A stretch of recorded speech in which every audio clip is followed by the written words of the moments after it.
Welcome friend, daily sports Bangla YouTube চ্যানেলে আপনাদের আবার আমি স্বাগত জানাই। আবার নিয়ে চলে এলাম খেলার নতুন ভিডিও নিয়ে। হায়দ্রাবাদের তরুণ ফুটবলারকে সাইন করানোর পথে মোহামেডান।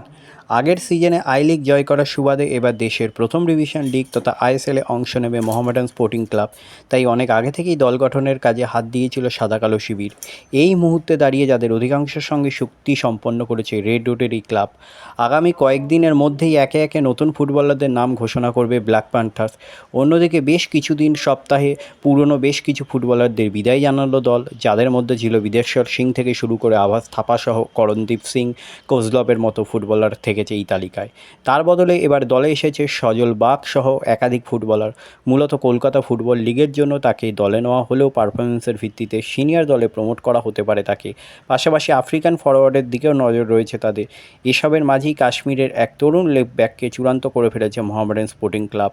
তিনি হলেন সাজাদ হোসেন পারে।